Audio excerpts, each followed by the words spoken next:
filling up your torso entirely with breath, and then exhaling all the air out.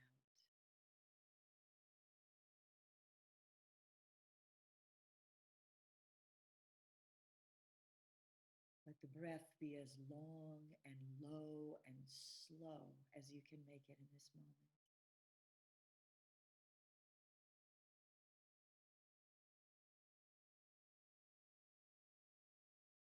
And when you're done, we'll take a moment to just stay in the quiet space that you've created inside.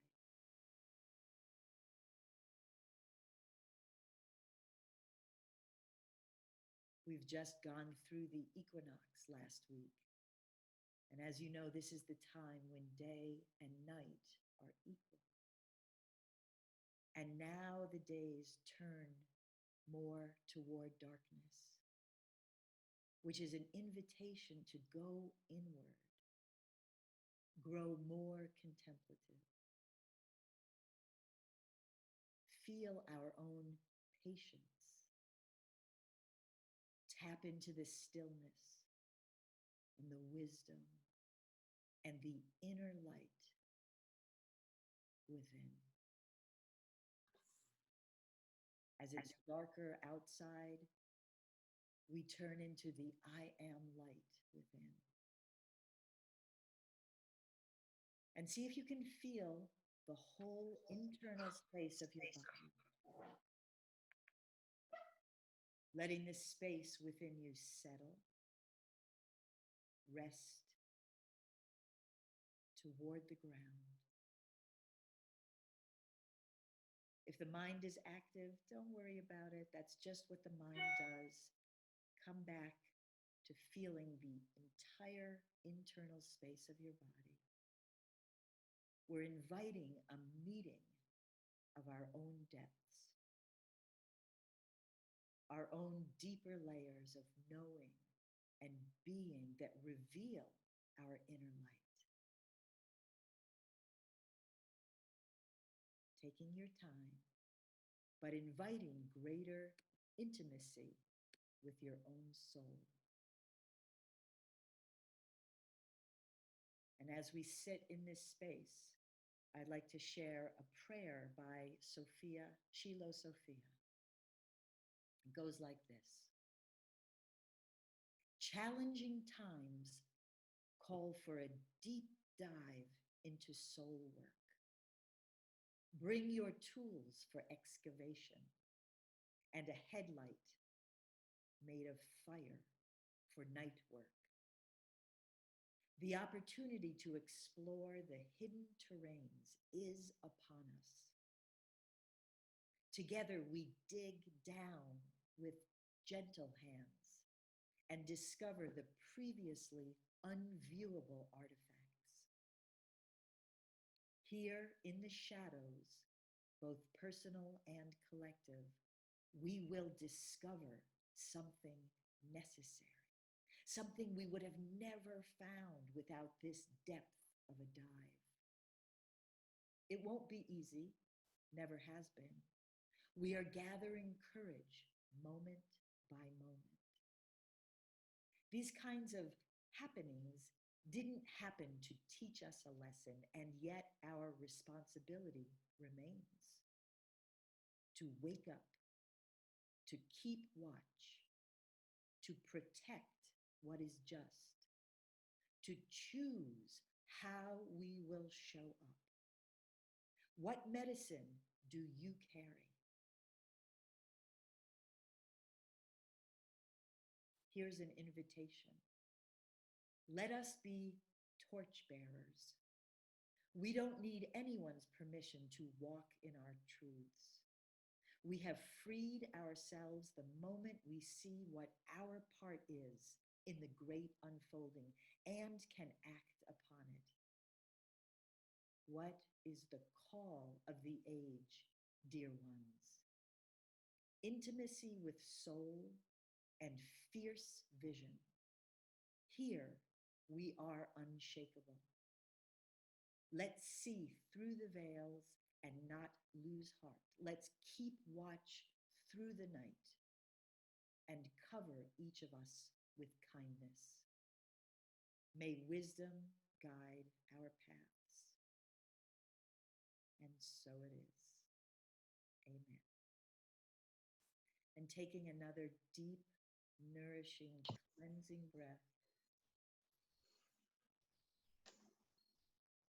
wiggle your fingers and toes, roll your neck, that feels good, and very gently open your eyes, coming back into the space, and welcome, welcome again. Sally, you must share that with us. Profound wisdom from you, and then to walk us into that poem to help us understand what we're going through during these challenging times.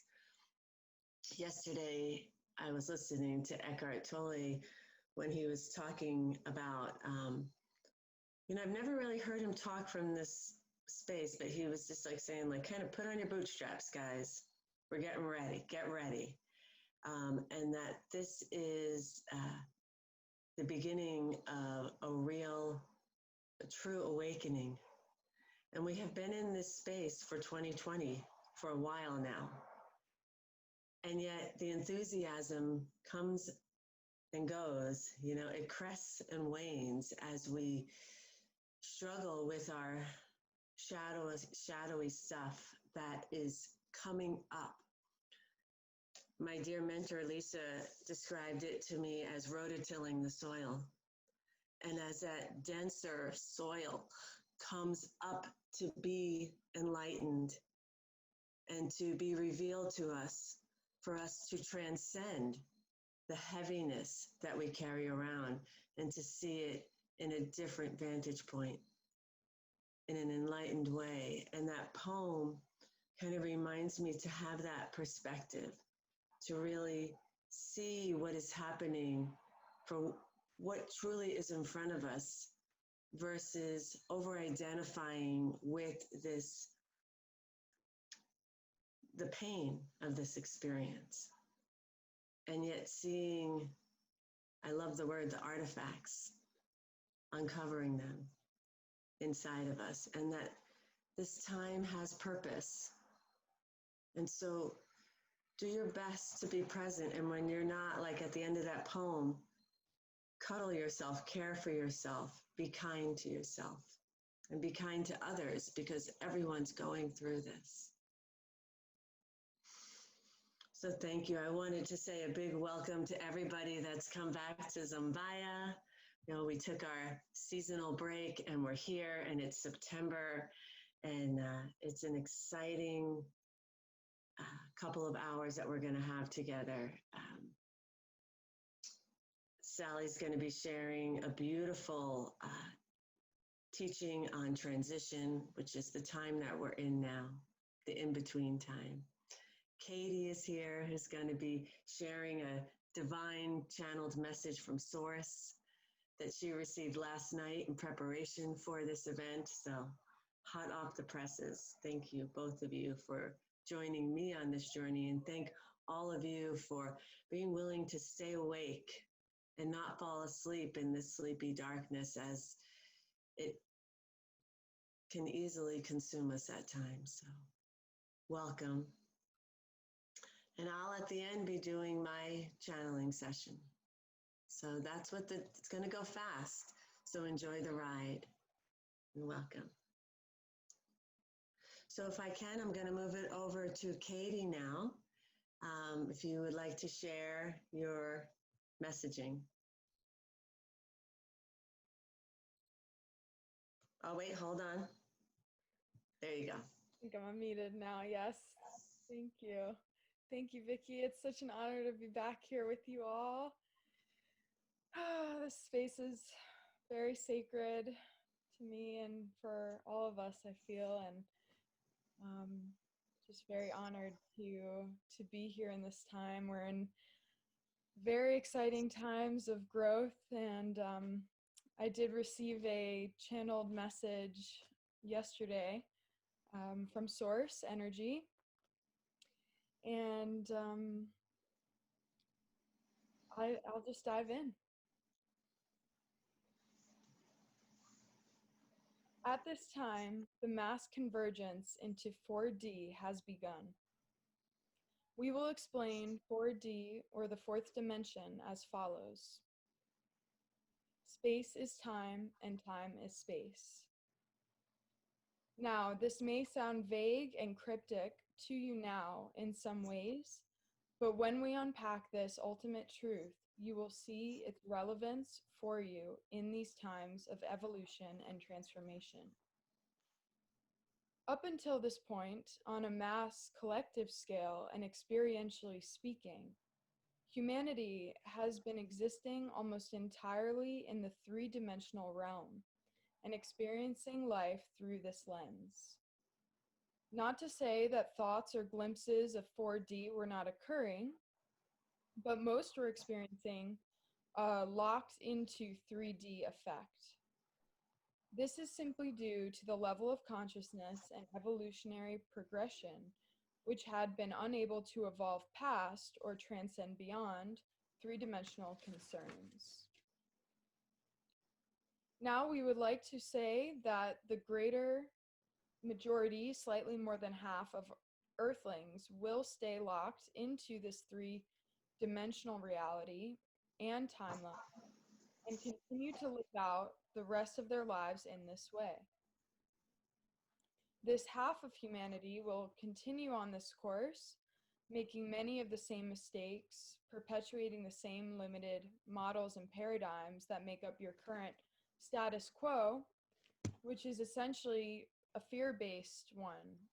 Think COVID-19, war, conflict, everything we've been dealing with, and survival-based.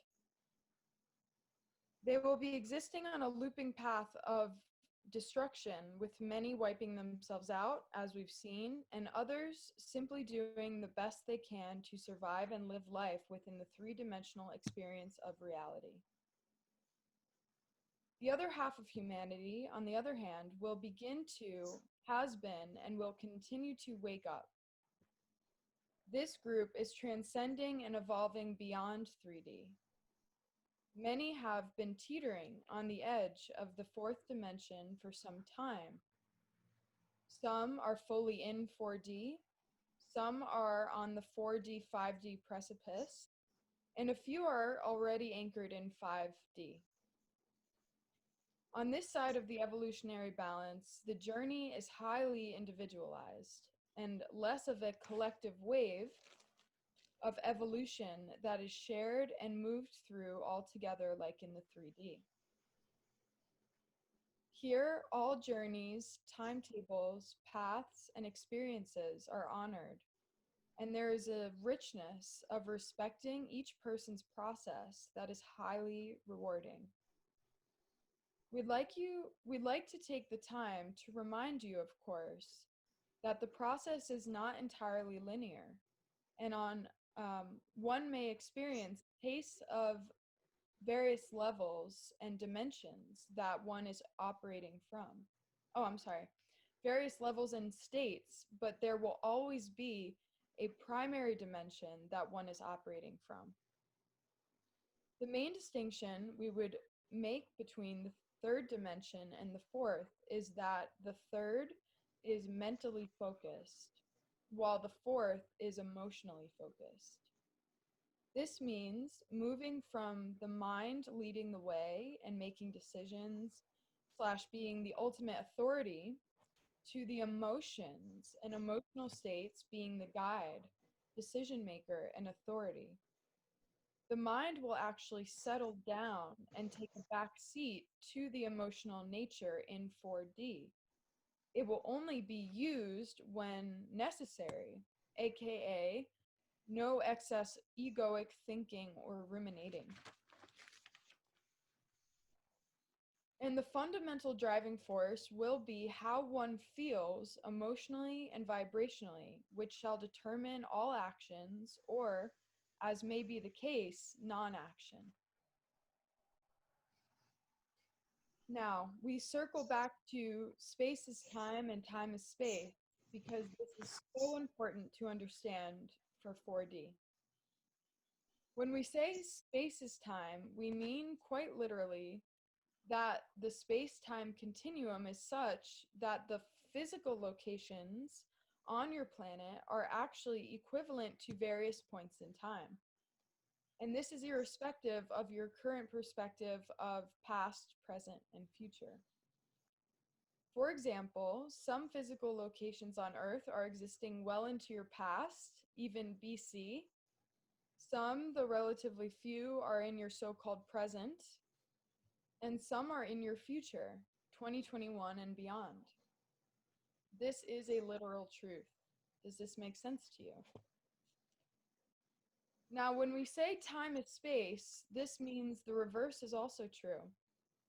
The current time you are existing in, epoch, era, century, decade, year, month, day, hour, minute, will determine the physical space or location you are syncing up with, so much that even if you're not existing in that place physically, you will be entirely present there energetically or vibrationally speaking. Think of the above, epoch, era, century, decade, year, month, day, hour, minute, as coordinates for a very specific physical location on your planet, even if it is in the middle of the ocean. It matters not because only your energy body will be vibrating there and not your physical body, though your physical body and consciousness will receive the energetic impulses from this particular place, almost as if you were being bathed in its frequency through radio waves. It matters not where you are physically speaking, because again, this is entirely based on time. As you progress in your fourth dimensional evolution, you will become more and more conscious of both the space as time and the time as space factors, which will add some additional layers of information and experience into your current reality. We do hope this all makes sense. It is not our intention to confuse, but only inform and enlighten you to what lies ahead. Exciting growth and development with many fresh new experiences are in store. Our advice would be, if entering into the 4D realm, as all of you are, listen to and honor your emotions and emotional states. Allow them to flow. By giving them the permission and authority to guide you and your life, you will find it all becoming much more joyful and enjoyable. We love you, Source Energy and the spiritual guides. Wow. All right, I'm going to bug you to do this too. Can you please type that up and send it to me so I can forward it? There's chock full of so much information that I want to marinate in that for a week. Absolutely. I will send it to you. Yeah, there's a big download there. And right before I received that, I received it energetically from them, kind of in bits and pieces leading up. The space is time and time is space. And then it was like they were trying to ease me in, and then they kind of dropped that ball yesterday. But yes, I hope everyone enjoyed that. It's very interesting about our current evolutionary perspective. But I do want to open it up to questions if we have time. If anybody has questions or comments or thoughts.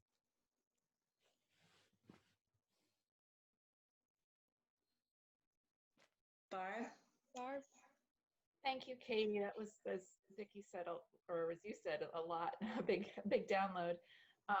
And I too would like to see that, to explore further. I had two questions. One was smaller than the other. One is when you said you received it energetically first, like what does that feel like?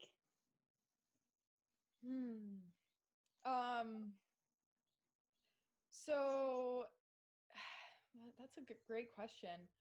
Almost like I'm receiving the essence of the information without words. It's not like a physical explanation like I just gave, but specifically they were giving me the space is time one. And they showed me, because I've lived in a bunch of different places in this country. So they were showing me like how each place I lived was actually a different year, like embodied, which really was interesting. And what they were saying is that we're all drawn to places that correspond with various times. And it, like they said, it could be in the past, it could be in the present, could be in the future. So one of my places, I lived in the future, actually. Wow. And they said that these times are necessary, whether it's past, present, or future. They're key moments in our personal individual evolution that we need to spend extra time unpacking and exploring through that experience there, because either something happened or will happen, or there's something significant in that moment of time. And the same goes with the space, the other way around. So yeah, I don't know, like if it was a feeling, it was just a knowing that I was being bathed in. I'm like, oh wow, like starting to piece things together. And then when they gave that to me physically as an explanation, I was like, you know, really just kind of connected all of the dots. Thank you. Yeah. Question. Thank you so much, Katie. Yeah. Is this also an invitation to change locations as we transition through this? Mhm. Absolutely. Yeah, that's a great question. Yeah, I think you know, that listening process. So what I got from that download was we're moving from, as they said, mental, which can be very confusing. The mind is very confused, to emotional, which is our heart-based guidance system, our emotional GPS. So I saw that as an invitation to follow what makes us happy and joyful from an emotional state. And that does take some listening and meditation. But yeah, I would say that if you feel, I think when we're honest with ourselves, we can always feel when we're out of alignment with our current um, location or situation. So if you are feeling that way, I think it is an invitation to explore that. You might feel like, oh, you know, like I actually just moved at the beginning of this month. So, and I needed to do that. And it was important for me. And now I feel like, oh, like I feel so much better. I'm in alignment with where I live, and I'm in alignment with myself. And I do feel that if you're feeling called to shift locations physically, it's a huge impact on your life and on your state of consciousness, because it's all correlated with time and space. And you might need to shift what level you are working on, if that makes sense too, because I believe that each time and space is connected to whether it's mind, body, spirit, soul, heart, etc., beyond, if that makes sense. Yeah, it does. And it's interesting because lately I've been feeling very out of sync with the area I think all of us live in, and keep wondering if I should be somewhere else. But like many of us here, I have responsibilities, so I'm not able to really go anywhere without it affecting my daughter who's in school. So what would be maybe the advice in the interim to, you can change the state you're in to maybe, or Yeah. do you transfer yourself to that location that you're arriving towards so that at least you benefit from that? Yeah, I would say for you, for right now, it sounds like maybe you're focused more on that other polarity of the 4D, which is the time of space. So that's what I would say for you, is like, rather than focusing on the space as time, focus on the time of space and get really clear on, like they were saying, like the coordinates of the time, which is like this exact minute and this hour and day, which is constantly changing. So I would say, number one, focus on that, and try to see if you can be conscious of what energetic place. So and if I don't know how clear that is, but like what that means is, like, in this exact moment, all of us are syncing up. Is everybody on the East Coast? I think everybody is, right? So we're all actually syncing up with the same place because we have the same time. If you're on the West Coast, you actually will be on a different place, let's say. But like, let's say it's India, you know? So we collectively are vibrating at that frequency, and it's all about energy and information transference between the two places. So like there, and you might not know, I think that we're going to grow in consciousness here, but I would say one, focus more on that part of it where it's like you can tune in through the time to what space you're receiving.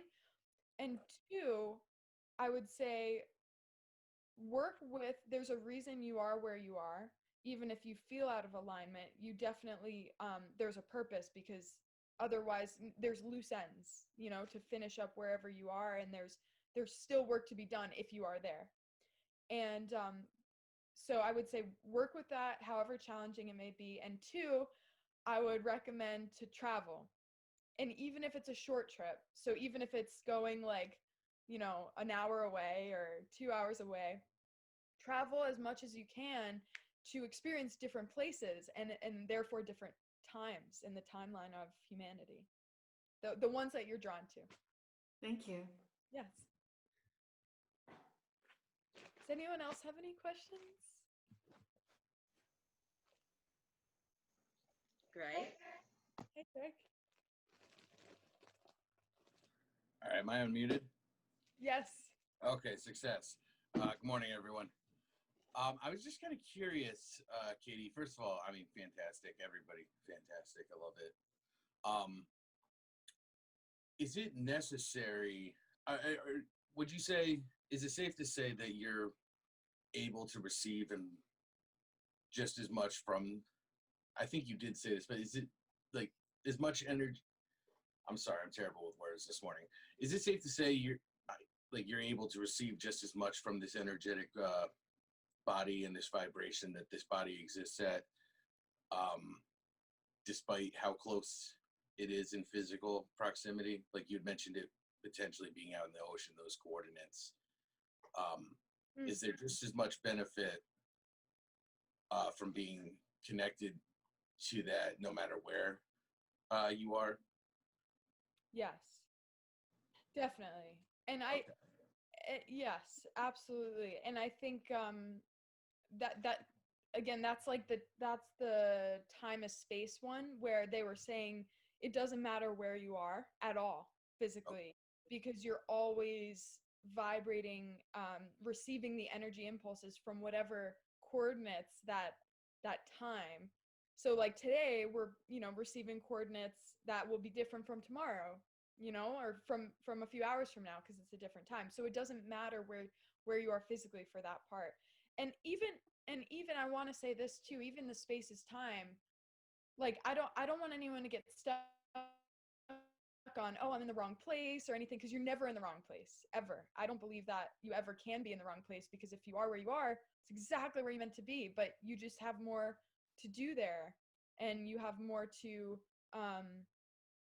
work through to get yourself to exactly where you want to be. And you might find you do that work and you're like, oh, I'm already where I want to be, I don't need to even go anywhere, you know. Or you might find you want to, and I think not to get hung up on that is so important. But and also to remember, like 4D is a transitional dimension. So 3D and 5D are a little bit more bigger, dense, not denser, but anchor dimensions. And we are moving to 5D. That's the ultimate for this lifetime. As far as I've received, 5D is 5 into 6 is even farther away, but 5D is really like where we want to anchor. And 4D, we have to experience time in 4D to get to 5D, because 4D is the emotional nature.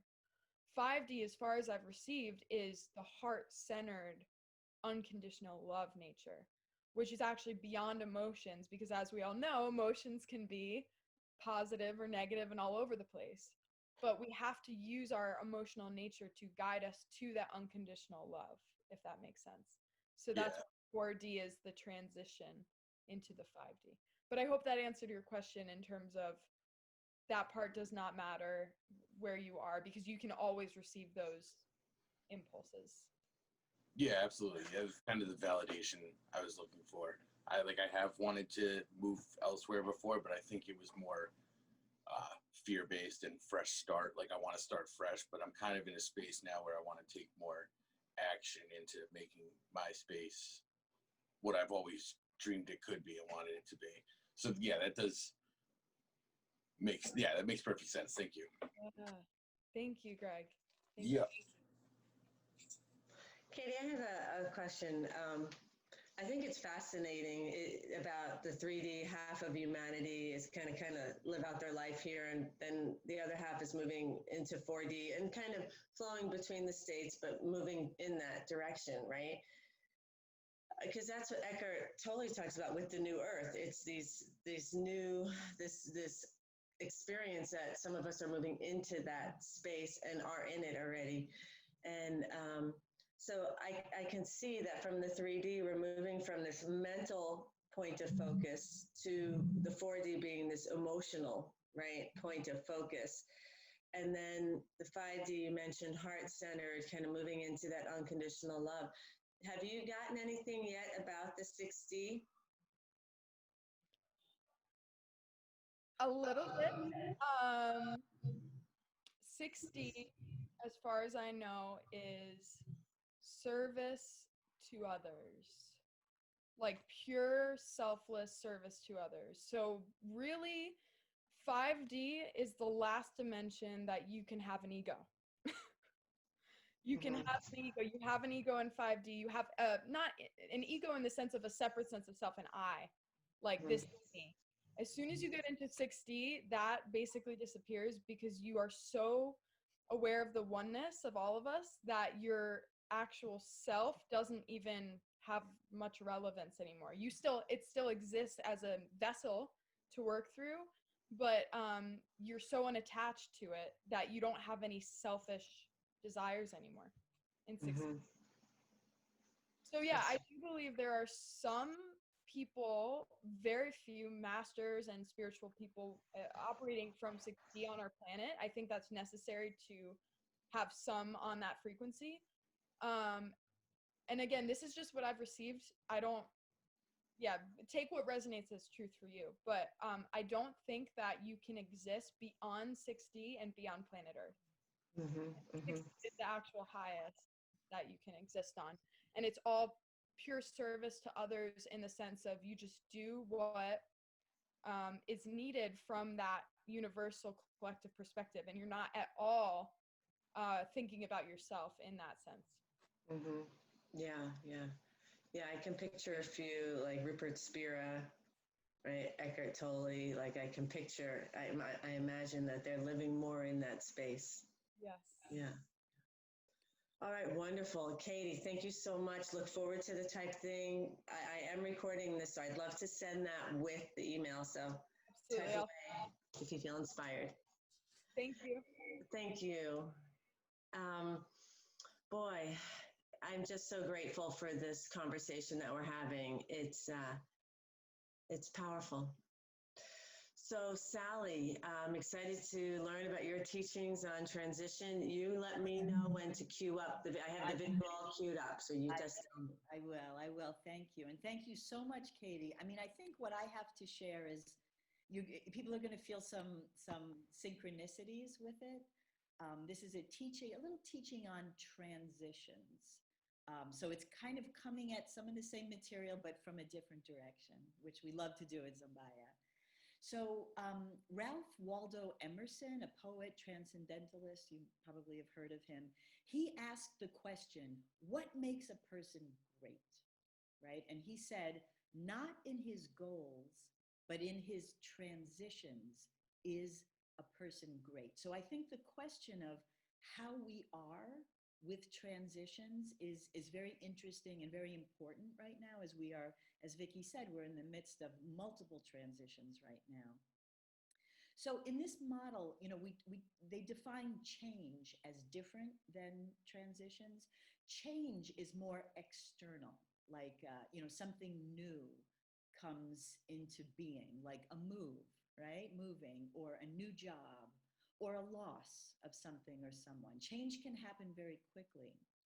Transition, on the other hand, is more of an inner process that people go through as they come to terms with the new situation around a change. Um, it's funny, Katy, my family is in the midst right now, some of you know this, of figuring out how to make a move to the West Coast. So we are anticipating what is going to be a big change in our lives, but how we are internally being with this, right? How we're processing it and integrating it and being affected by it and using it to support our awakening at the same time that we're making the change. That's the transition part. So there's a man named William Bridges. You may or may not have heard of him. He has come up with a model that helps change by focusing on transition. So the model identifies 3 stages of transition that we go through, and they are endings, the neutral zone, also he calls the in-between, and new beginnings. So we can experience resistance at any one of these stages, but if we go through change while resisting transition, right, resisting the inner peace, things change, but we don't, right? Makes sense? We may find ourselves in a different place, but repeating the same experience or the same patterns in a new situation or a new form. There's no significant inner transformation. So this idea of transition really speaks to inner transformation. So I'll say something about the 3 stages. After we're done with that, we're going to do just a little check-in because we want to hear how you are and also hear if anything resonates for you around these 3 stages. So the first stage is ending. All transitions start with ending, which is paradoxical, I know, but the end is where we start. And this can happen in many, many different ways. There can be a sudden event that shakes us up, right? So COVID is a perfect example. An event kind of came out of the blue, shakes up our old way of being, right? Our old sense of ourself, our security, our predictability. Another example is if maybe there's something that always has gone well for us, right? We've always been good or successful at something, and now it doesn't go well, or we experience a failure, right? Another example is a relationship that was, enlivening. Suddenly the relationship doesn't have any juice anymore, or someone that you trust betrays you, right? And you feel like your sense of trust in life is kind of shattered. So when these things happen, especially unexpected disruption, our immediate response is to see it as a problem, right? That comes from the ego point of view. It's something that we want to fix, right? Or make go away. Or something that we hope we can wait out, right? Like the pandemic is a perfect example. Remember at the beginning, we were all kind of like holding our breath. It's like, let's just get back to normal, right? But as we know or may know, when it comes to real, genuine transformation, the universe has a way of just kind of knocking louder and louder until we pay attention. Brene Brown, the speaker, the researcher, writes about vulnerability. She says, the universe is never short on wake-up calls. We're just quick to hit the snooze button, right? So this is often our first response. So even though we're asked to let go of something external, right? A situation, a relationship, some of our freedoms, right? With COVID, in my case, my house, the home that I live in and love, the essential dimension of this stage is always an inner letting go, right? Inner relinquishment is being asked of us. The letting go is for the purposes of transformative growth. And when we are able to let go internally, this may shift how we have to let go of the outer form. So it reminds me of what Katy was saying, like if there's some kind of an inner shift You may not even have to move, or you may feel like, oh, I actually am where I need to be, or this is where I want to be, right? But how important that deep inner work is. So the primary question that we want to ask ourselves at the beginning of a transition process is, what is it time for me to let go of? Right? Especially those inner structures that come to define us, right? What old ways of being are not serving anymore? What do I need to let go of? What old ways of showing up in relationship, old assumptions, old expectations do I need to let go of? What is no longer useful? And keep in mind that letting go of anything usually brings up grief. Even letting go of things that we know are not working for us, right?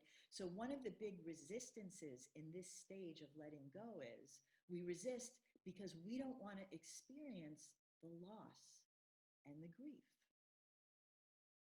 This is a stage, I'll say personally, it's very hard for me. I always make a joke that everything I let go of, I leave claw marks on, right? So, but letting go and grieving, which is part of the natural process of letting go, makes room for something new. So this process of letting go, when we're able to let go through deep inner relinquishment of an old way of being, there can be grace that we experience. And this can be very surprising. We can let go of something that we think is supporting us, right? Because it's supported us forever, where it's familiar. And then we get that there's a deeper layer of support that we can rest in, right? That can take us forward. So see if as I'm talking, if you can remember a time in your life when you let go in this way. So the second phase is the stage is called the neutral zone, or the in-between space. So this is a time when the old way of being is gone, but the new way of being is not fully online. And it really is the core of the transition process, because that's when critical realignments can happen. So it's the time between the old reality and the new reality. And it feels a lot of ways, it feels like we're kind of in between right now in our world, right? We know things are changing. Things are changing in massive ways, but we don't know exactly what they're going to look like, right? When we come out of this COVID, for example, or when we start to stabilize in different ways. We really are, I think, dealing with a lot of collective trauma right now. And we don't know what the healing of that trauma is going to look like. So if I want to make this a little experiential, in your experience, if you can relate to this idea of the in-between, what does it feel like for you? And maybe we could just put some words in the chat. What does the in-between feel like?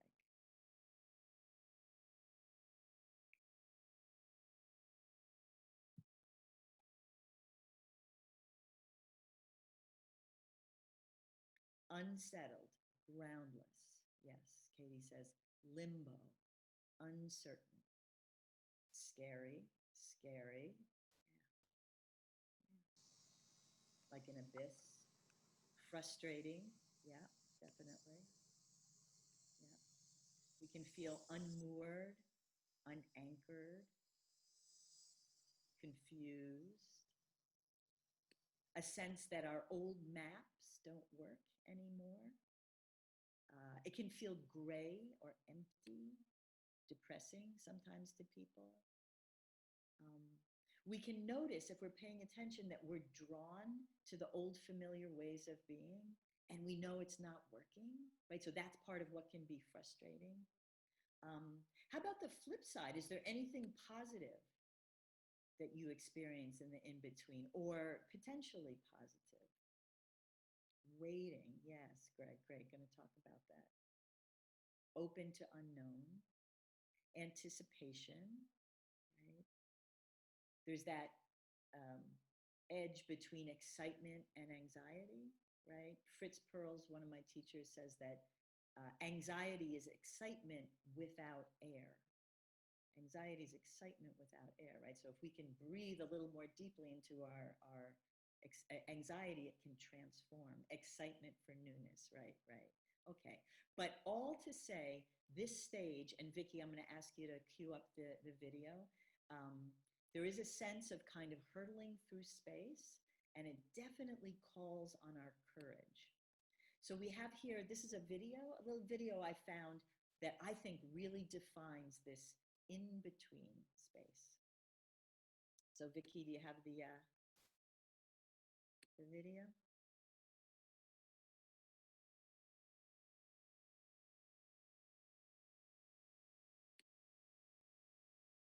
It's like she's working it. Okay, so enjoy this. Just a 5-minute video.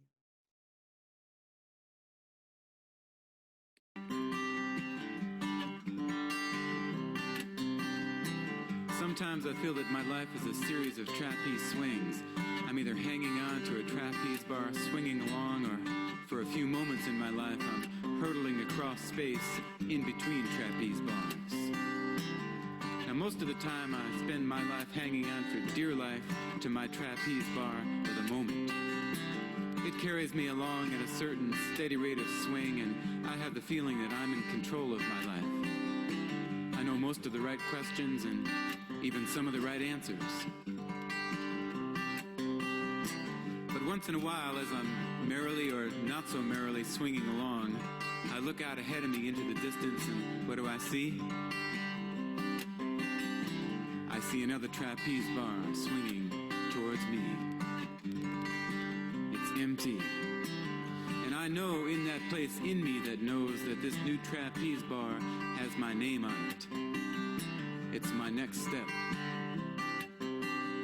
My aliveness coming to get me.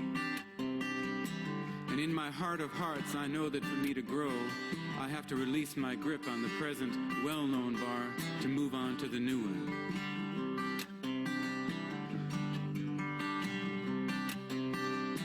Now, each time it happens to me, I hope, no, I pray that I won't have to grab the new one.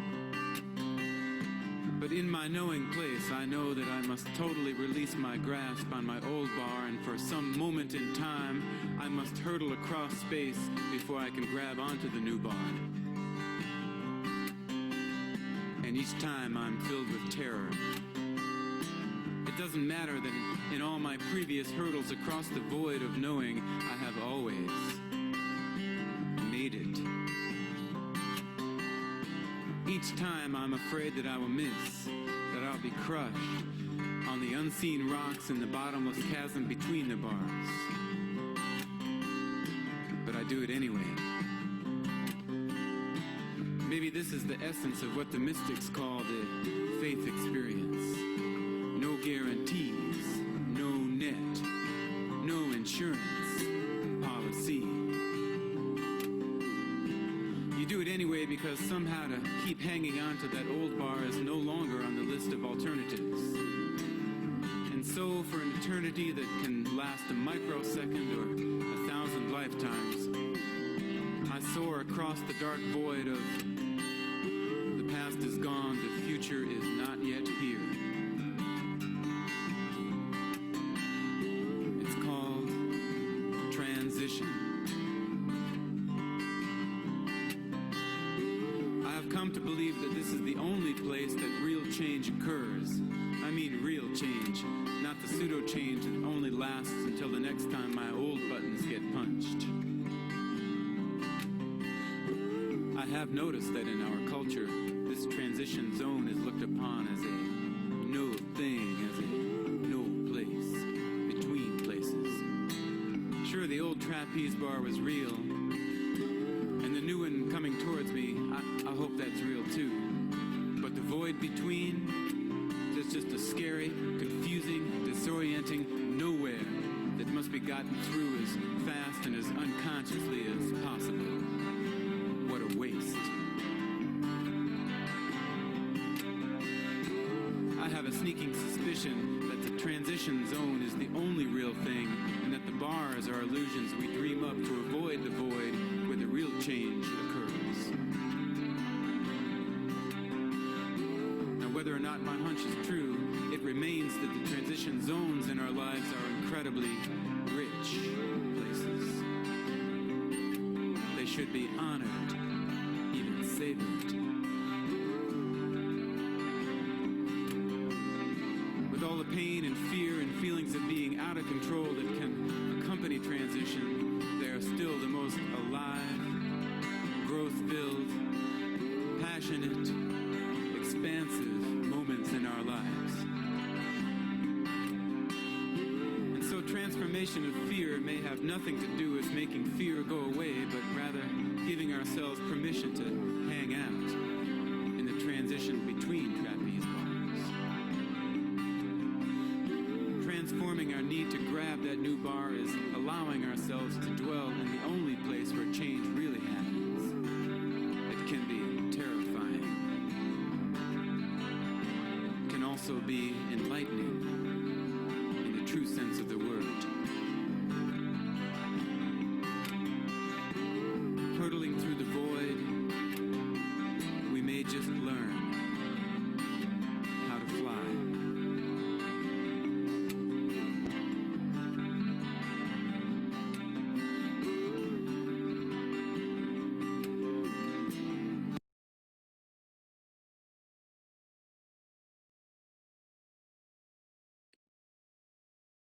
Thank you.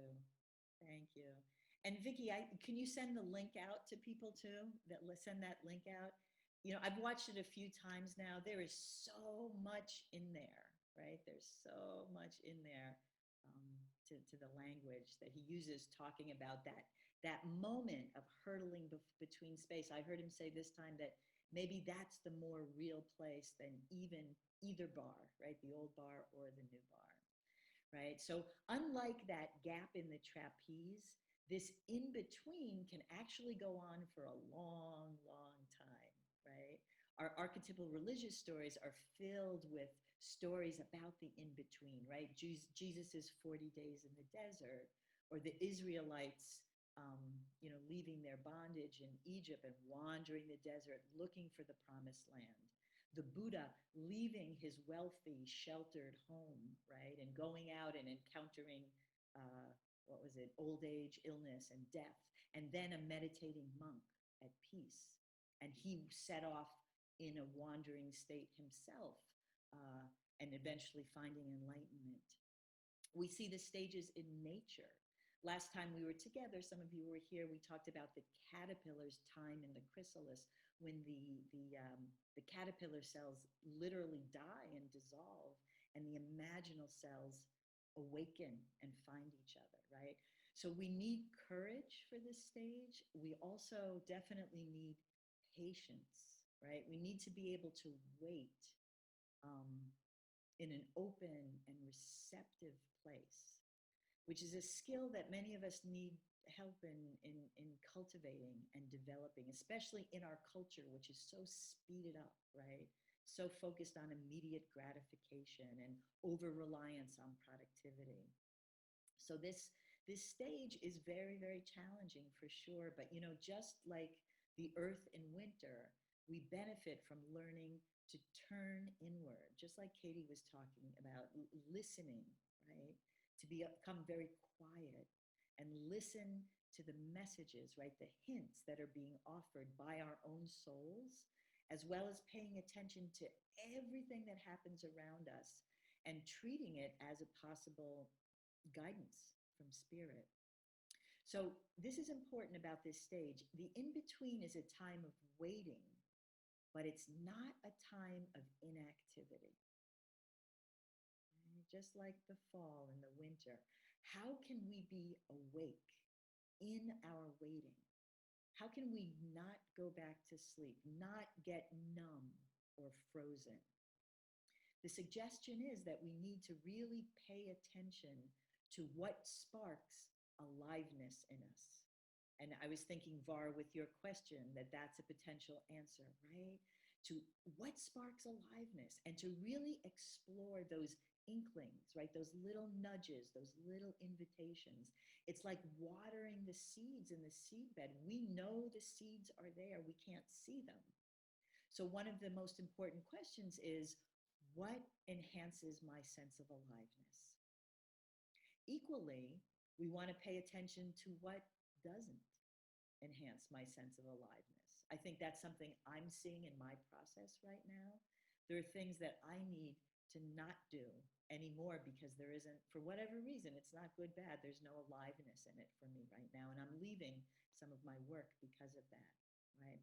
So we want to follow the breadcrumbs of our aliveness to guide us in the direction of what wants to emerge.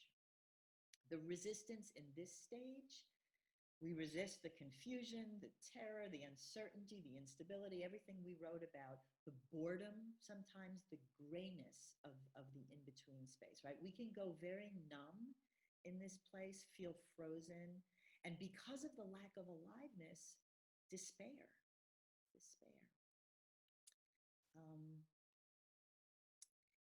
I'll just mention quickly, you remember the butterfly story that I talked about last time? It's just such a classic transition story. And I heard someone tell it again recently. It's like, oh no, not the butterfly story again. But there was a new piece this time. So I wanted to share that. As part of the we're really going into the science here. As part of the transition from cocoon to butterfly, the creature actually grows and relies on a part of its body called the cremaster. The cremaster. It grows on the belly of the larva and attaches to the leaf that it's hanging on. It's actually like a piece of Velcro on the body of the immature butterfly that attaches to whatever that leaf or piece of grass in so that it doesn't fall off, right? So that it can continue its transformation in a safe place. So I think it's a great reminder to pay attention or to ask that question, what is my cremaster? What is our cremaster? What anchors us? Where's our safe place as we go through this in-between? We know there's support. We know there's support from the invisible realm, but what is it that connects us most reliably to that place, right? Zombaya can be one. We hope it is. And then as I finish, the third stage is, of course, the new beginnings. The new beginning. And this can come toward us sometimes when we least expect it, right? You've had that experience. Somehow, suddenly, you're in a different place.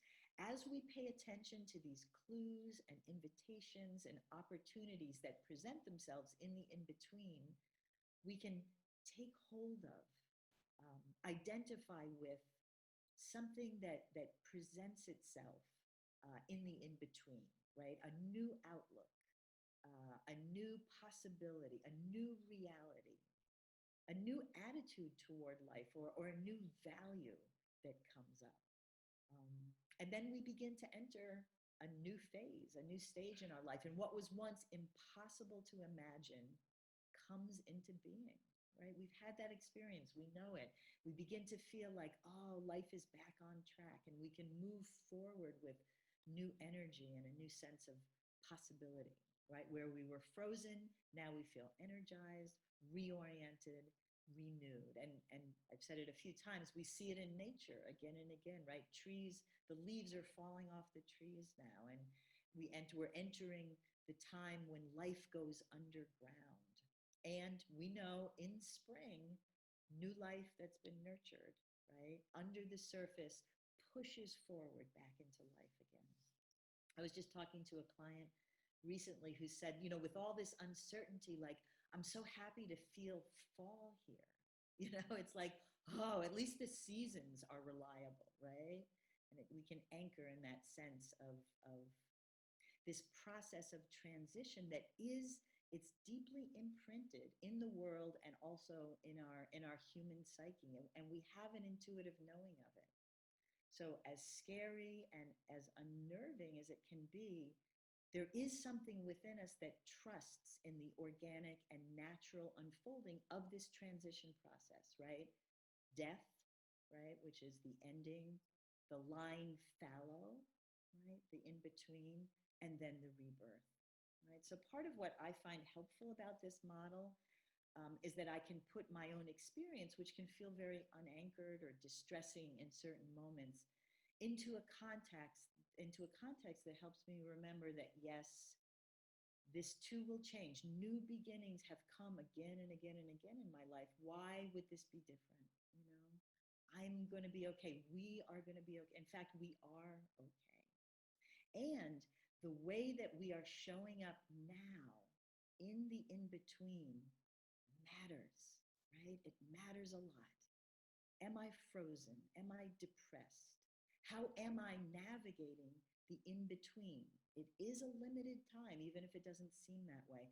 And if I can orient a little by following that question, what brings me alive? Where's my excitement? Even if it doesn't make sense, what I'm following, probably going to feel better, more hopeful. And I may be even able to sort of guide or direct the new beginning a little more intentionally and consciously.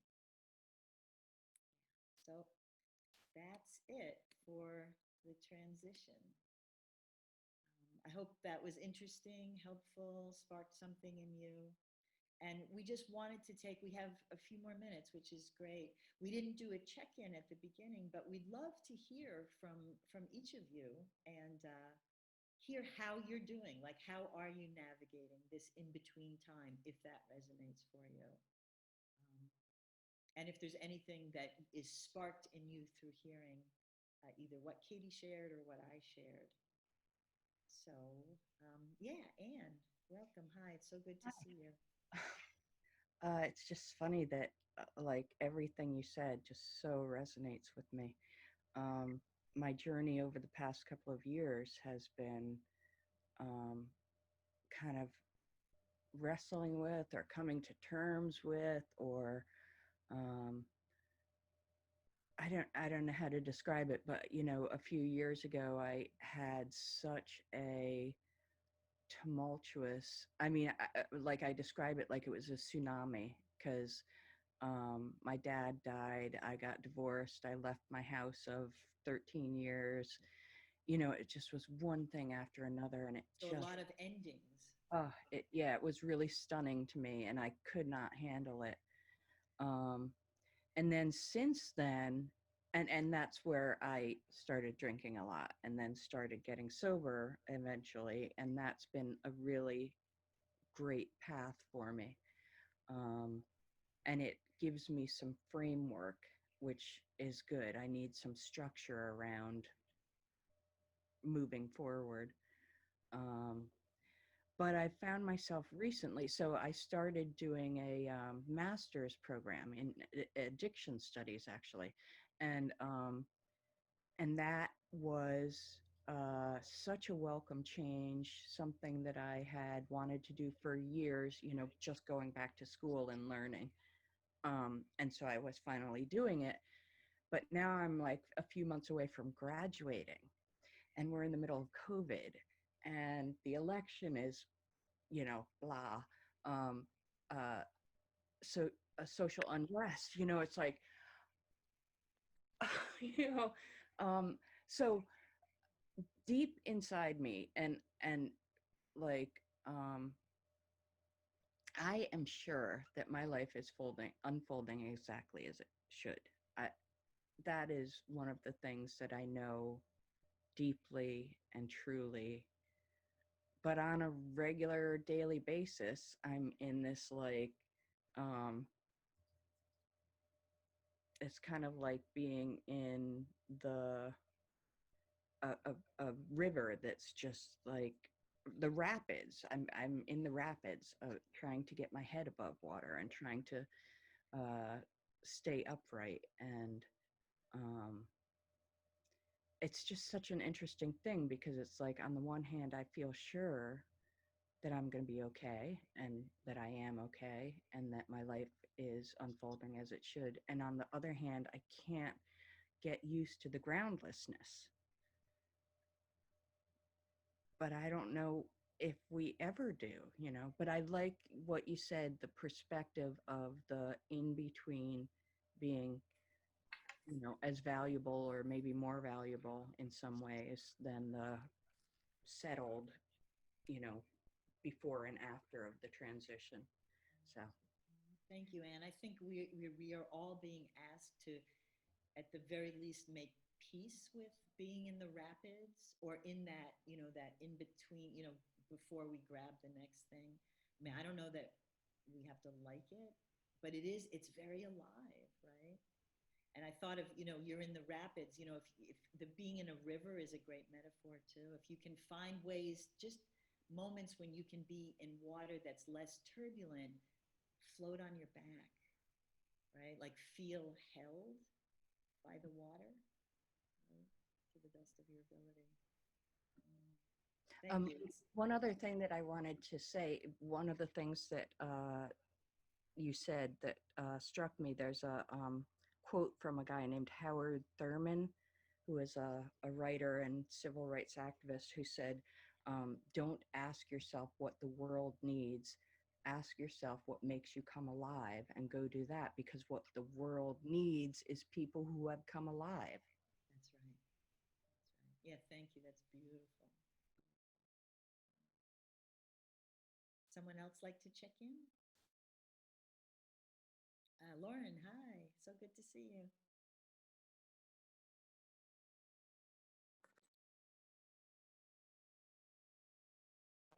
There you go. You keep muting and unmuting yourself. Oh, Vicky's doing it. Okay, you unmute yourself, Lauren. There you go. Sorry.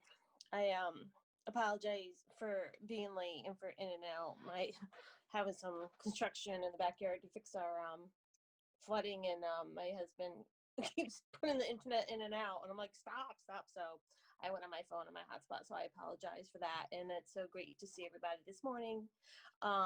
Katie, it's always a pleasure to see you, and Sally and Vicki, and thank you for putting this on.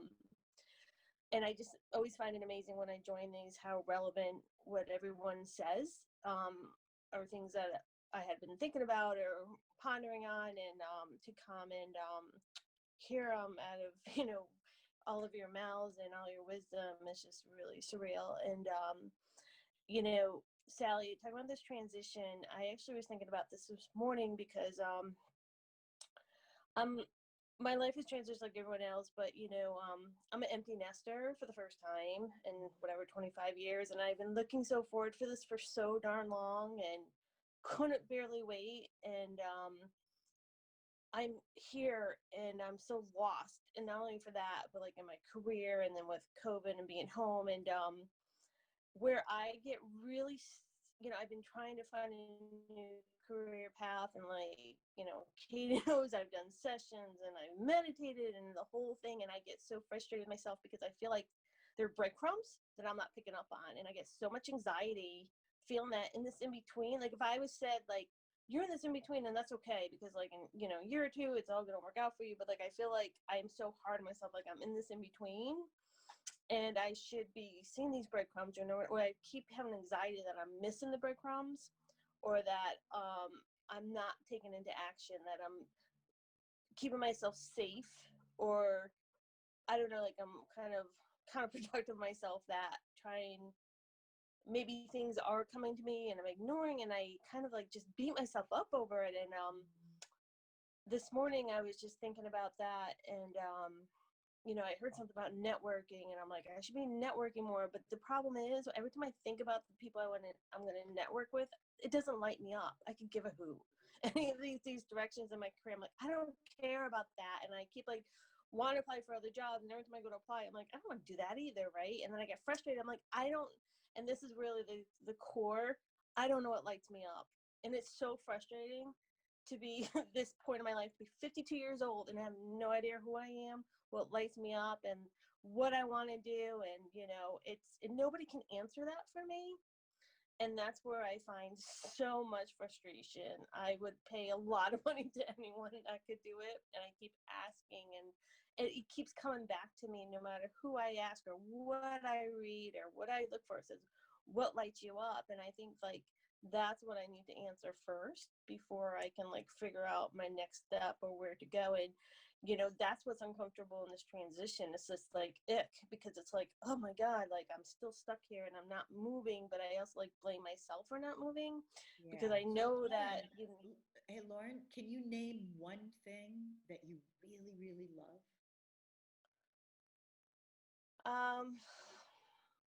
Like I found out I love Zombaya. Um, She's not a I plant, love by the way. I know. I found recently that I'm happier if I'm moving somehow. That I've never saw myself as like really athletic, but like I like to play tennis and I like to go out for. And it sounds so cliche, it's like go out in the nature. But I've never really thought about that so much that I enjoy going for walks and somewhat hikes, a walk in the woods. And this summer I've been trying to like find more like go kayaking and like try to figure out what it is I like and don't like. I've been reading a lot of books on spirituality, and I enjoy that. But I think that I think moving in the physical outside kind of lights me up. It rejuvenates me, and I feel very like I think through COVID, like working from home full time, right? And like most people, I'm like, oh, just like closed in. That I just feel so much better. Like as soon as I like walk out the door, I'm like, oh, thank gosh. Yeah, so So that's I a guess good maybe place that to would. start, right? I know that somehow being in nature, right? So going outside, being in nature, like slowing down there and really talking to the trees. I want to move on because I want to Yep. just get some other people to check in. Of But course. I also think, Lauren, you should come and see me. Yes, I'll put it out definitely. there. Yeah. Yeah. Thank you. Thank you. It's so good to see you. Var, do you want to check in? Hi, everyone. Well, I totally ditto everything Lauren just said. On the one hand, I'm very grateful that I have a job, but it's like I feel stuck, and I also feel disappointed in myself because I am still, it's Groundhog Day, and I also would say, and I'm sorry, everyone, I feel very negative in the sense I feel very cynical. Like I think this is very low vibe. So I'm going to just be honest. I just think people are so stupid. I just can't believe how stupid I think people are. And I'm like, I think we're all fucked, you know? And it's not the virus, it's the selfishness that scares me and disappoints me. So it's very hard to stay in a high vibe when if you're honest with yourself, you see that. But I'd also add, and I wonder if it would help anyone else, I feel very lonely. I do go out a lot. I set goals for myself. I exercise every day. I'm pretty fit, but a lot of these things I'm doing by myself, or I'll get together with a friend. But I feel very lonely, and it's really made me realize, how important it is to have, community. On the one hand, I have my home, and it's safe. It's a sanctuary, but it also feels a little bit like my world has become so small. So that's all I wanted to share. Yeah. Thank you. Thank you so much to both of you. And I wonder, Var, if you can feel how the vibration is higher as you just tell the truth about your It is, yeah. right? Yeah, yeah. I agree with, I feel what you're feeling a lot of the time too. Many people do, you know. And it reminds me that I think and this is what I experience for myself when I get into those places, is that the healing that is so needed right now is relational, right? It's about relating to ourselves, relating, Lauren, to nature, but in a very genuine way, and relating to our own woundedness and relating to each other, right? Being in community and coming together, even if we come together to cry about how lonely and despairing we feel, right? Because there's just something that happens in that connection. And in groups, I think somehow a group field, there's healing that's available that is just different when we're alone on our cushion or even one-on-one. I mean, it's a really big topic, but thank you. It's so good to see. It's so good to see everybody. Mm. So we have a couple more minutes. Greg, did you want to check in? You don't have to. Or Jennifer or Lisa. I do. This is Lisa. Okay, Lisa, come on in, and then we'll talk to you, Greg. Okay, and I'm sorry, I don't have a video. I have my spyware on, which is a Band-Aid across the front of my camera. because I just don't want to be caught in my pajamas sometimes because I use my phone for this all the time.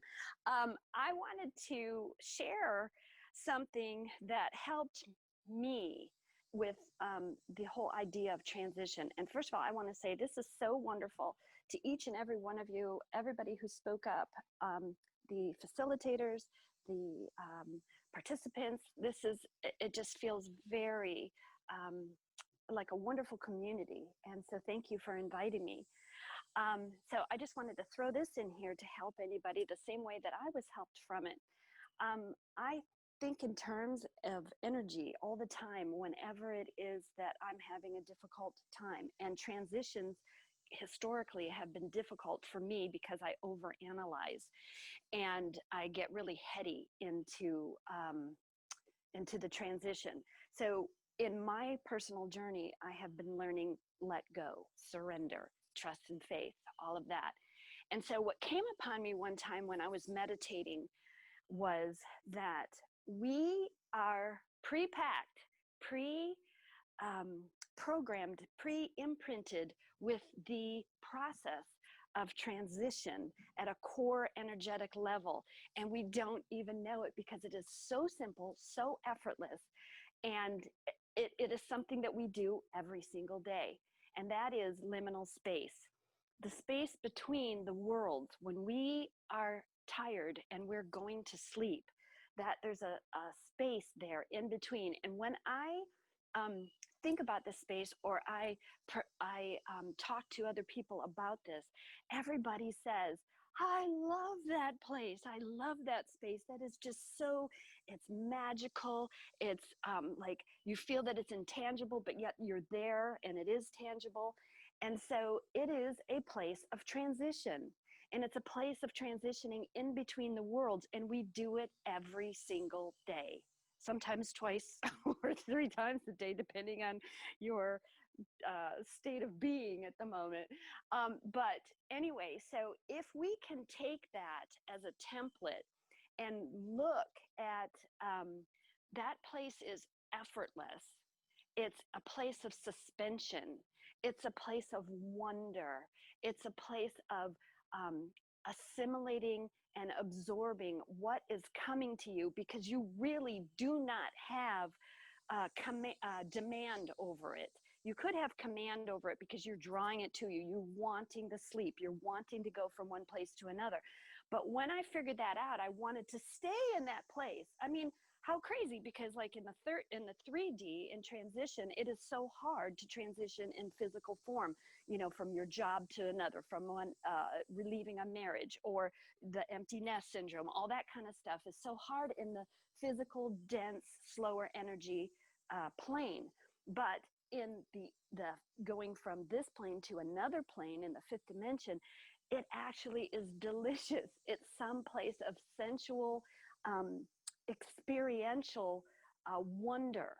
And so if we were given that as an imprint in our physical being and our soul and our spirit, that is there to take from and to see the elemental process of what we can put into the 3rd dimension, difficult transitions that are so hard just because of physical dimension.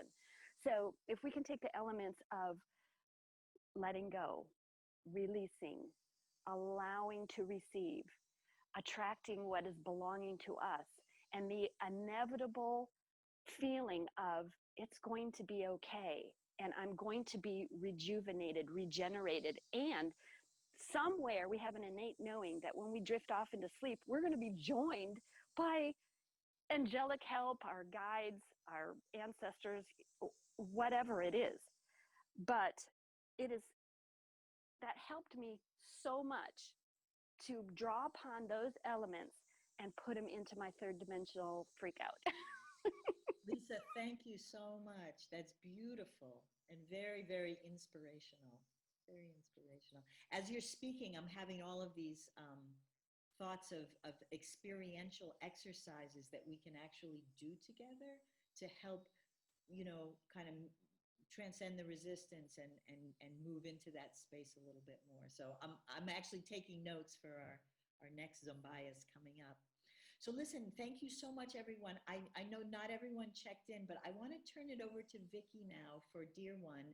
And anyone who hasn't checked in, you can check in then at the when she asks for questions and comments, right? So that'll be another opportunity for Jennifer and Greg and Kristen to speak into the room. Okay, so thank you, everyone. It's wonderful to be here. Vicki, you're muted.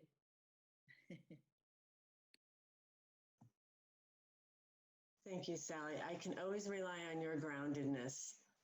You are my soul sister, and you really help me stay anchored here. A lot of times I'm floating up into those ethers. And so for some of you, it might be quite easy to navigate Zoom and YouTube and all that, but this is a great practice for me to be here and do it. So I'm excited. I'm getting better at it. Sally, your words, Katy, were Katy's words, Lisa, and mine. You will see when you listen to this, the collaborative efforts that just happen without any pre-conversation. It is mind-blowing to me to understand, to not really understand what is happening here, guys. How is it possible that we're all on the same conversation, the same frequency, when we're not even prepping for that, right? So what I'm going to talk about today really flows well, and I'm excited to share. For those of you, I think all of you here received my Dear One morning satsang. And one came out today, and what I wanted to do was build upon that and share a little bit about my own experience in the in-between. What I felt some of the people asking Sally is, how do I feel better during this time? Like, give me something to relieve this suffering I'm in. And I recall, the Buddha saying that pain is inevitable in this experience and suffering is optional. So how do we take the guidance from what Lisa was sharing and really apply that to our experience? How do we watch the movie on the screen and not get too over-identified with that movie, with the characters, with the events that are happening?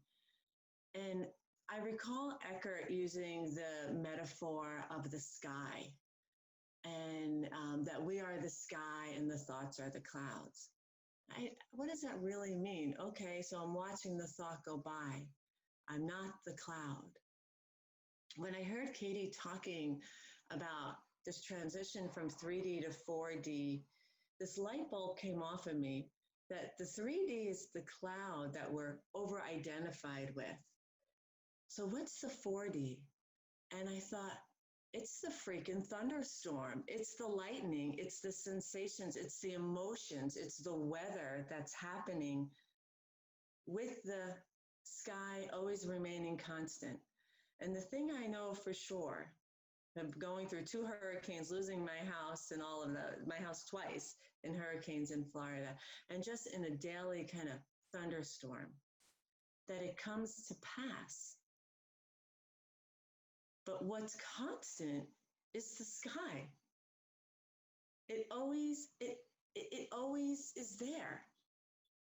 And so if we identify less in the moment that we're in with our suffering, with the cloud, with the heaviness of our thoughts, the not knowing of this in-between state, or when we are overtaken by our shadowy sides and the emotions, the painful emotions, the things that bring us to tears and uncertainty. And I know we all have cried so loud that our body shook. We've all been in that thunderstorm. And how do we remember that we are the sky? And what I've come to understand is these practices, like Vara was saying, she's got a great formula, right? She's doing her yoga, she's doing her meditating, she's going outside, she's eating well, right? Those are these external things that we're doing to try to feel better. And then myself in my practice, working with clients on their internal experience, right? How to shift that perspective, how to understand it from a place of unconditional love, right?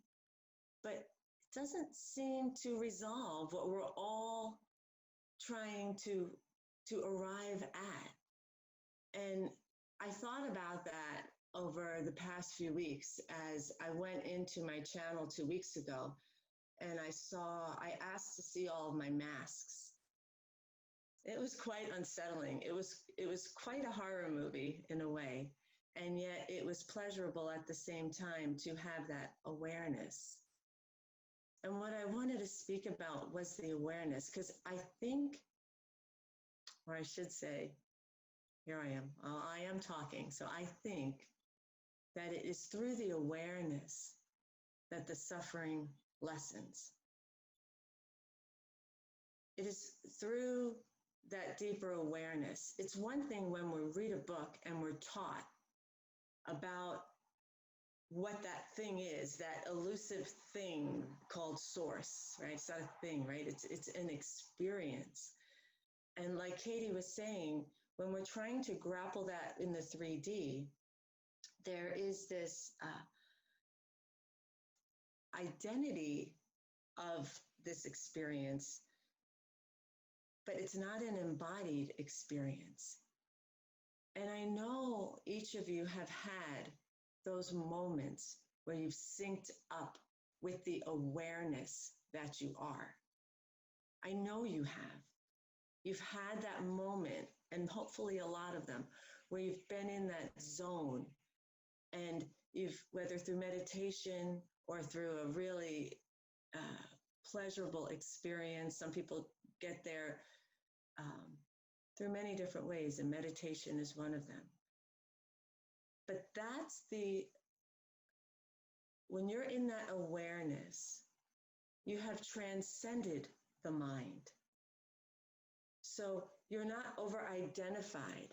In therapy, what we do, what I was trained to do, I should say, was to transmute the thoughts in the mind. And I think, guys, it's a hard way to try and remember who you truly are and to alleviate your suffering. What I've come to understand is that when you lean back into that awareness of who you are, there's a peace that comes over you. There's a trust when you're in those in-between states that allows you to be in those positive emotions that we all called out. A certainty and excitement. And how do we get there? And what I've come to understand when, Sally, you were talking about that deeper layer of support that's inside of you, that's how you get there. That's the trust. That's when you're on top of a diving board and you see nothing and it's pitch black in that pool area and you jump. But how do you get there if you don't have that visceral, direct experience with the awareness of who you are? You have to have that.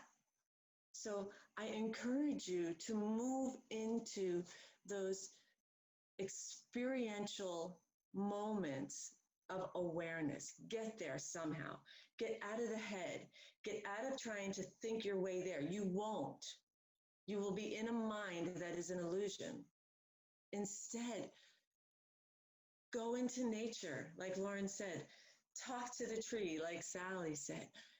Get into the experience of the awareness that you are.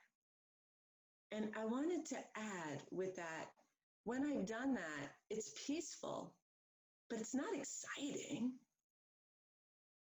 As I lean back out of the projection on the movie screen is where all the backdrop is happening, the landscape, the people entering in and left, the emotions, the thoughts, the objects, they're all on that screen. Yes? And then if you're in that screen but over-identified in it, you don't even realize you're in the movie. But who you truly are is the screen. And so when you turn off that projection, it's always there. It's the constant of who you are. It is this, I believe, and this is why I asked Katy, it's the 6D. And yes, who you really are is in the 3D, the 4D, all of it is part of this awareness. But I invite you to not over-identify with the movie on the screen. Be an audience member of that movie. Sit back and watch it, but don't collapse into it and tumble down into that huge wave in that tsunami. Invite yourself to be the audience member, or better yet, be the screen, because that's who you truly are. And when I go into that space, I don't want to stay there. That is the infinite mind, but I collaborated with that infinite mind. My finite mind that can create all of these colorful things and experiences. And so the collaboration is the infinite mind, the universal mind, with the finite mind to have this experience.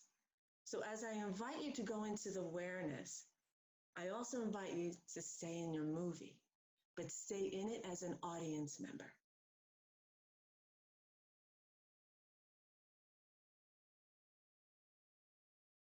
So let's take a deep breath in.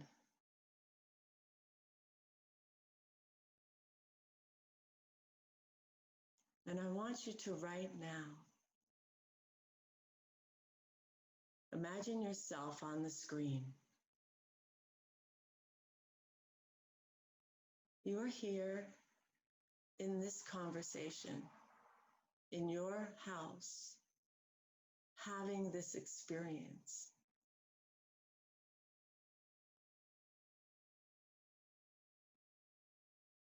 Breathe again.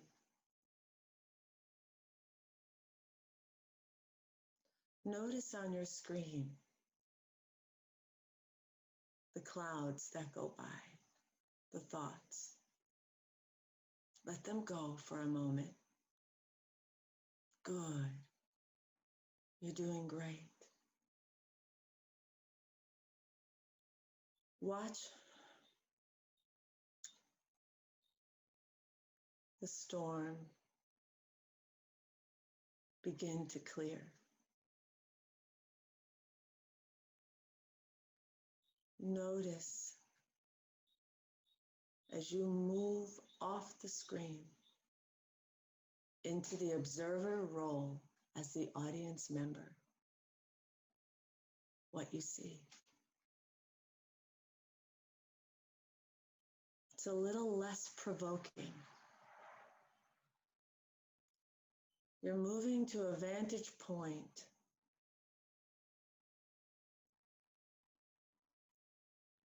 that allows for less suffering and more understanding. That this is your great awakening. You couldn't wait for this moment to liberate yourself from that finite ego mind. Be thrilled as that audience member. Now, as you see the movie projection dim and continue to dim, allow it to be muted and move your focal point to the awareness that you are. It may feel like an inky, dark space, yet peaceful, as you live for a moment in the in-between. Stay there now.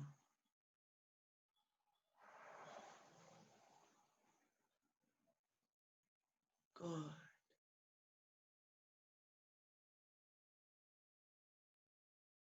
That is who you are. You are the awareness collaborating with the personality of you to have a magical movie experience. You never change. You are the sky, untouchable. Like the song, you are the light. You are not the experiences that your personality is having. You are awareness. So for a moment, I want you to say in your mind's eye, I am awareness. And be intimate with that feeling, that knowing.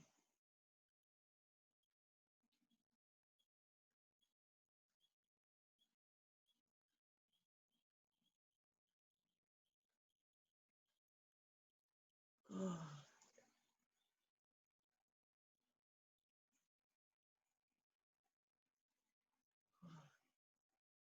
And from that awareness,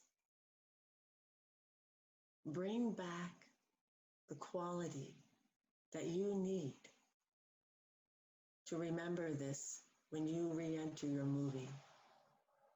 Is it trust?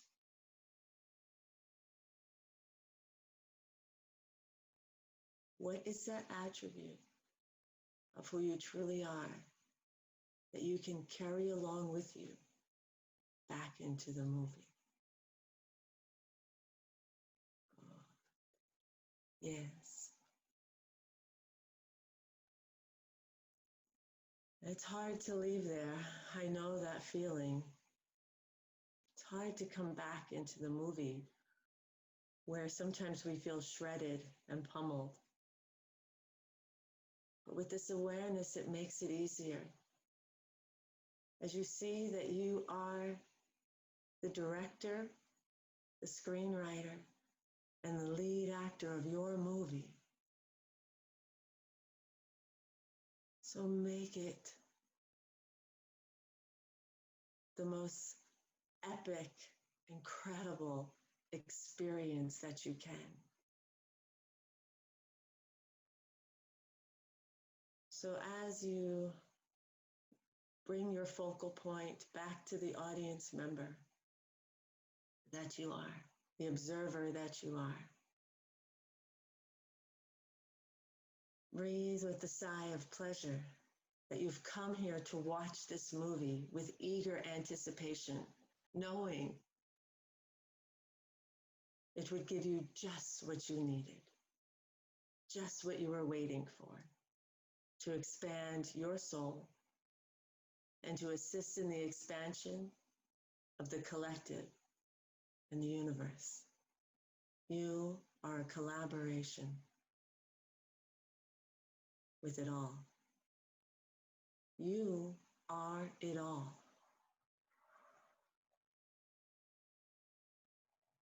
Now go back to your movie. Hop in that screen. Look around you. Notice how you feel. Good. Be anything you want to be. Good. We are you. You are us.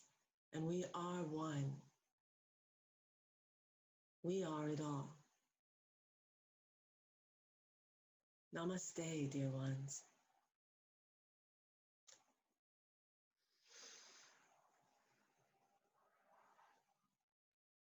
And when you're ready, slowly open your eyes and come back to your movie.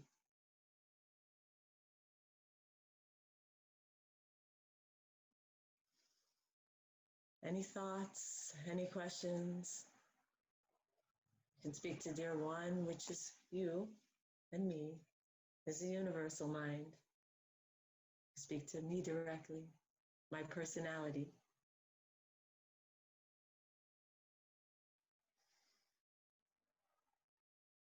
It was great. Thank you. I got a lot out of it. And the word I wrote is hope.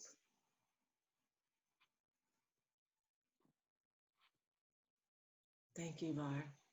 And when I went back and looked at myself on the screen with hope, it was such a different sensation and image. So thank you for that. My pleasure. I'd like to say something about that too, about hope. I read recently that hope takes but a moment to birth. So if we need that quick remembrance of our truth, hope is instant. Trust is somewhere in between, that it takes like varying amounts, and faith could take years. Can you say that again a little louder, Katy? Yeah. So I read, and it really resonated, that hope can be birthed in an instant, a moment. You can birth hope. And I had this experience very strongly with hope, and it totally changed my vibration in one day with hope. And faith is very a little bit more enduring, but it can take years to birth faith. It's a very slow cooking quality. And trust somewhere in between hope and faith. So I just wanted to say. And thank you, dear one, and thank you, Vicki. That was so delicious. And it really brought me back to that place that I want to spend more time in. Thank you. Yeah. My pleasure. I'd love to hear if there were any artifacts, any qualities, attributes that you took back with you.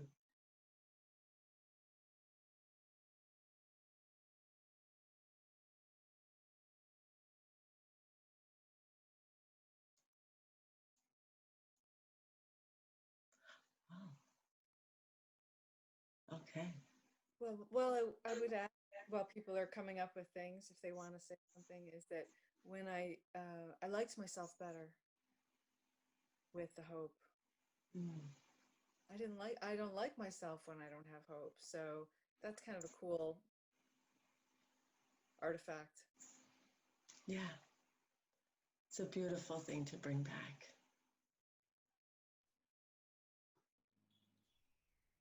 For me, I came back to the movie with a sense of play, right?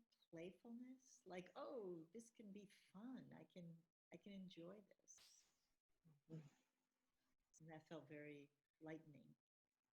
Mhm. Thank you. I have a lot of yard work going on, so I'm going to mute myself. I think for me it was one, it was the awareness that it's interesting because that sense of that safe dark place felt so light in the darkness, if that makes sense. Like it felt more truthful to just settle there. So for me, it was the pure awareness, and it brought us stability and calm. So like rather than getting taken out into the mind of just chaos, it's just this sense of I'm here. It's so simple, but so profound. So thank you. Mm-hmm. Any final thought? Oh, Barb? Yeah. Yeah, I was just going to say, I want it to be more effortless to be on the screen. Like it just feels like, ugh. Mm-hmm. Yeah. So, what could you bring back from the awareness that you are to make it effortless or more effortless? I was hoping the same thing.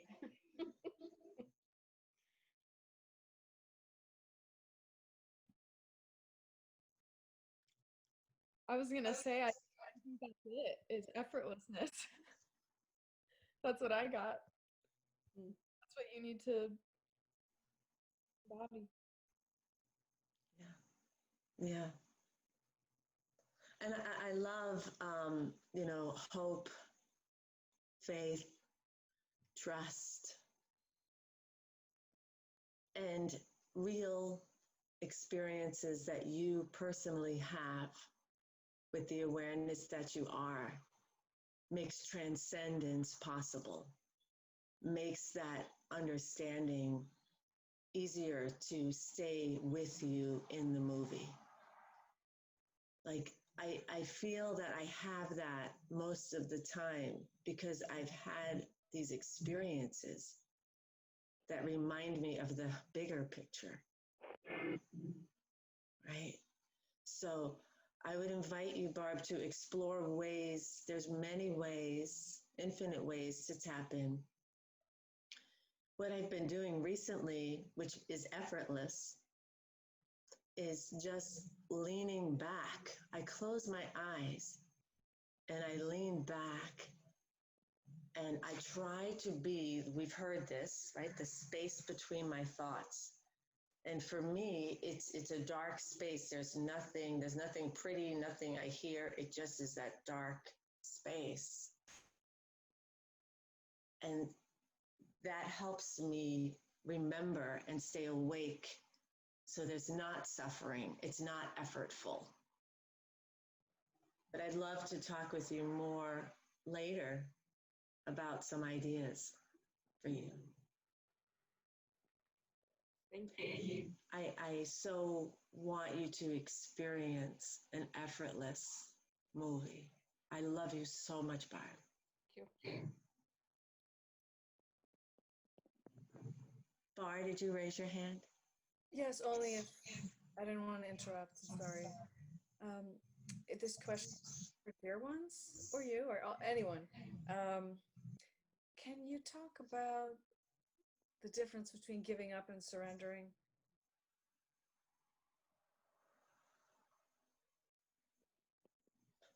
Because they're close. They're close, but there's got to be like some way to. Is hope the difference? I don't know. Because sometimes they seem. I don't know. I think it's. I've said all I probably need to. I don't have an answer for that.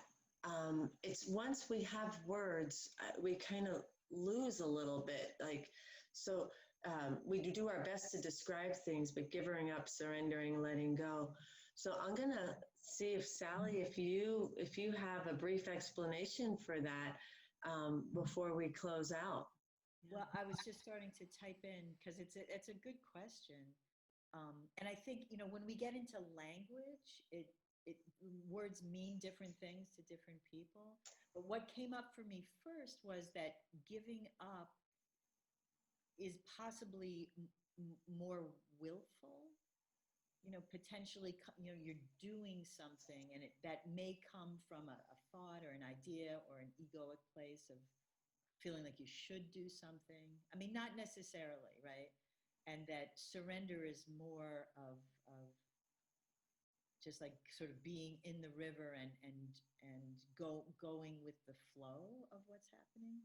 I don't know. It's just a thought. I have to think about that a little bit more. Giving up versus surrender. Those were the two words, right? Because giving up, I don't know, you might even feel like possibly you don't want to give up, but something up, but you feel like you should.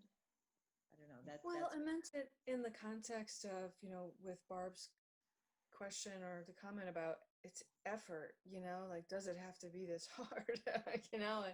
And that you got to show up, and that's life. You got to show up. It's easy to put your head in the sand. You show up but there's a point where you just get your ass kicked so hard. You want to give up, but at the same time, maybe that's the point of surrender, but there's this subtle difference between the two, and I'm not sure if it's what it is exactly, and maybe there are no words for it. Somehow I feel like everybody in this call knows what I'm talking about. I guess Vicki, Lisa, sorry, go ahead. I think that this beautiful woman here just hit upon a series that you guys could do, because that is everybody's everything right now, is how to let go, how to surrender, how to get into trust and faith, and how do you keep going through the levels that are demanding you to level up to the next letting go, because all of this is about the transition between control and freedom, and that's where we all are being asked to go, astrologically, socially, worldwide, all of that. And Vicki, your satsay that you just did was, what I got out of it was the levity and giving yourself permission to float above and view the situation that you're in, that the world is in, that whatever you're being asked to look at, from a place of the higher self, that you're not so connected with the heavy, harsh, dense of the third dimension reality that we have to pay our bills and make decisions and all of that. And what you did and what your weekly deliveries of this do is allow us to float above, and we give ourselves permission to do that. And that is the transition. It's beautiful. So if you guys would put together a series of let go, I mean, I think that would hit the target for everybody, because it is so hard. It is very difficult, and these questions need to be explored and expanded. Thank you, Lisa. Thank you.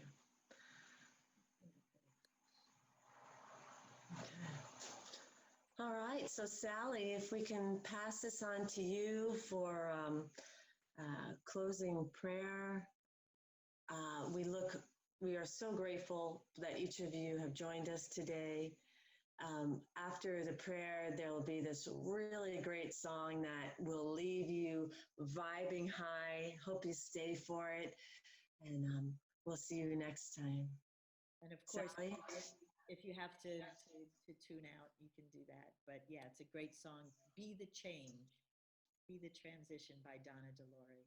So as we finish, if you just want to come sit up and close your eyes if you're comfortable. Take a deep breath.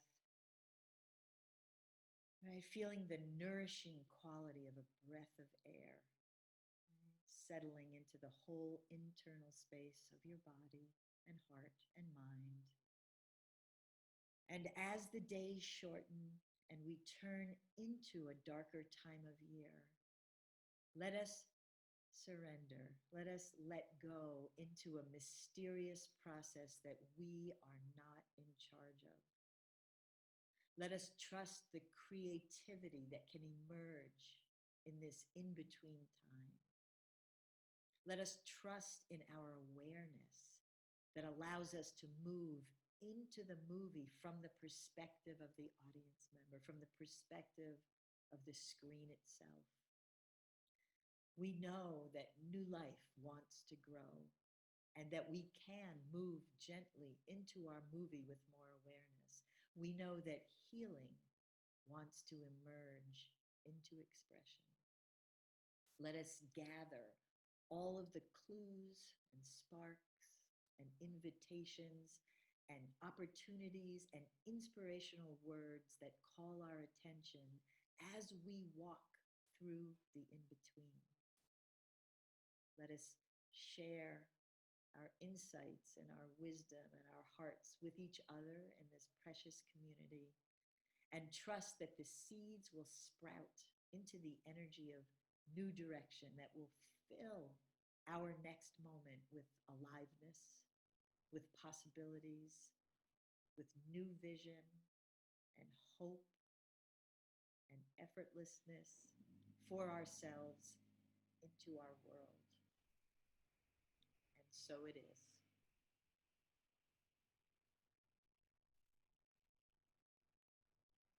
enjoy the song, and we will see you next month.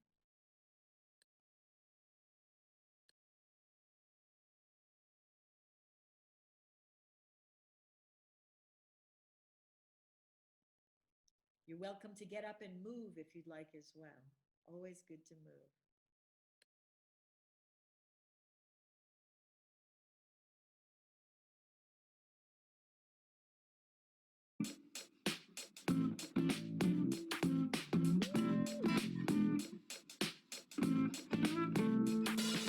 Everybody's talking about Krishna, Krishna, Krishna.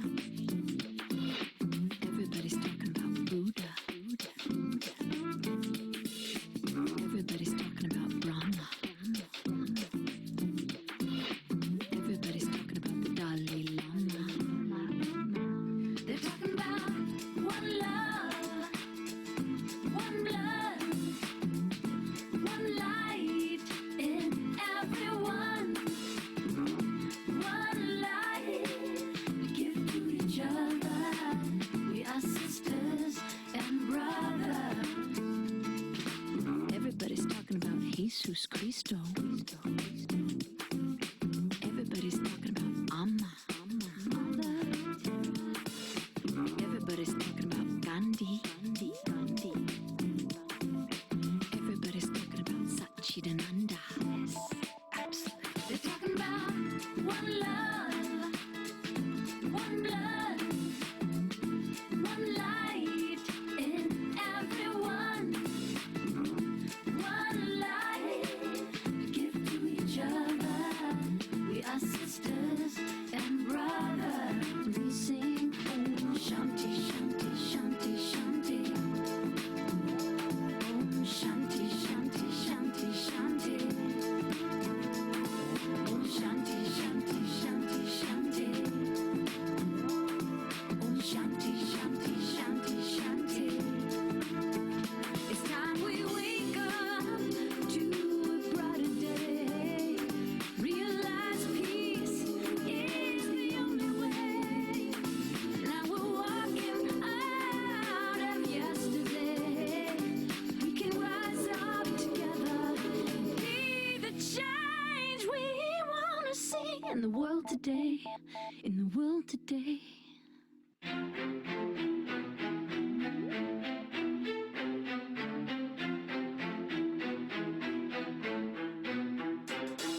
Today.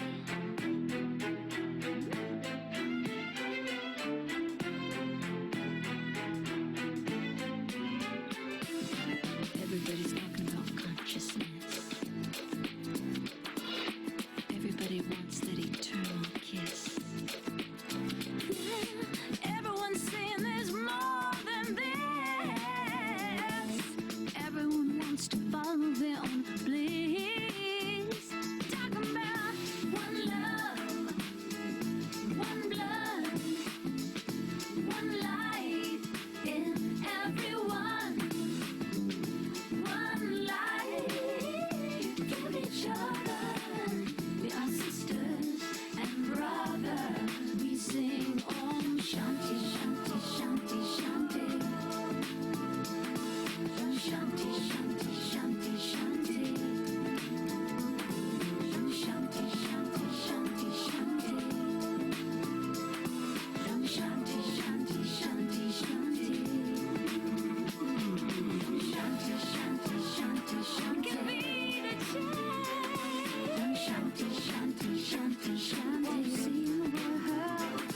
Om Shanti, Shanti, Shanti, Shanti. See the world. Let's do it. Om Shanti, Shanti, Shanti, Shanti.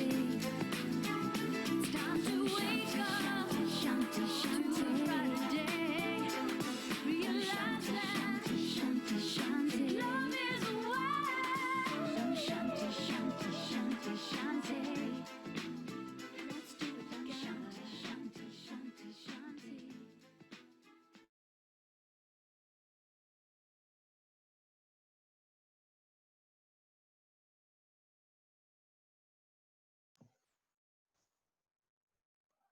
Love you. Namaste. One.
And as you feel around mentally in your body, see if you can find parts of your body that